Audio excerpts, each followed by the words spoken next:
Hello students, let's read the question. So the question is choose the incorrectly match pair. बताना है इनमें से कौन सा इनकरेक्टली मैच पेयर है. First one is dominance. Only one allele expresses itself in homozygous condition. This one is incorrect, क्योंकि dominance क्या बताता है कि जब हेटेरोजाइगस कंडीशन होगा इनमें से कोई एक ही एक्सप्रेस करेगा. जो एक्सप्रेस करेगा उसको हम क्या बोलेंगे? डोमिनेंट. और जिसका एक्सप्रेशन मास्क हो जा रहा है because of the expression of this dominant allele, उसको हम क्या बोलेंगे? रिसेसिव. इस वाले को रिसेसिव बोलेंगे, रिसेसिव. तो अगर देखा जाए यहाँ पे सिर्फ एक एलील जो एक्सप्रेस हो रहा है वो कौन सा कंडीशन? Heterozygous condition. तब जाके सो डोमिनेंस में क्या होता है कि जब हेटेरोजाइगस कंडीशन होता है उसमें कोई एक ही एलील जो डोमिनेंट वाला है वही एक्सप्रेस होगा. तो only one allele express itself इन होमोजाइगस कंडीशन, नहीं हेटेरोजाइगस कंडीशन होगा. This one is incorrect. Codominance, both alleles express themselves fully in heterozygous condition. Correct है.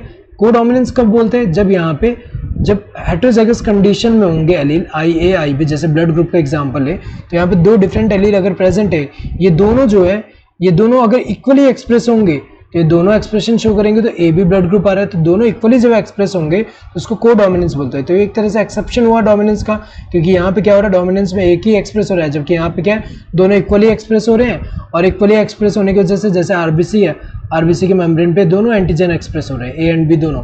तो अगर देखा जाए ये इसको कोडोमिनेंस बोलते हैं जब दोनों ही इक्वली एक्सप्रेस होते हैं, जब हेटेरोजाइगस कंडीशन होगा तो ये तो करेक्ट है. Pleiotropy, single gene influences many character. ये करेक्ट है. प्लियोटोपिया हम क्या बोलते हैं? एक फिनोमिनन है जिसमें क्या होता है? सिंगल जीन जो होता है वो कंट्रोल करता है मैनी कैरेक्टर. तो यहाँ पे अगर हम देखें इस जीन को प्लियोटोपिक जीन बोलते हैं. ये तो करेक्ट है. मल्टीपल एलीलिज्म, अकरेंस ऑफ 3 और more than 3 alleles for a particular gene. This one is correct.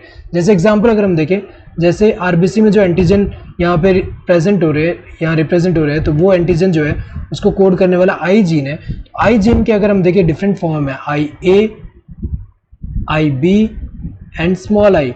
तो यहाँ पे 3 या मोर देन 3 अगर एलील प्रेजेंट हो एक पर्टिकुलर, नॉर्मली हमें पता है कि कोई भी जो पर्टिकुलर जीन जो होता है उसके अल्टरनेटिव फॉर्म 2 नॉर्मली होते हैं. अगर दो यहाँ पे 3 या 3 से ज्यादा हो तो उसको हम क्या बोलेंगे? मल्टीपल एलीलिज्म बोलेंगे. तो ये क्या होगा? एक इंडिविजुअल में तो कोई 2 ही होगा, लेकिन पॉपुलेशन में देखने को मिलेगा मोर देन 2 एलील. तो अगर देखा जाए ये तीनों तो करेक्ट है. इनकरेक्ट कौन सा? This first one. So correct answer would be this first one.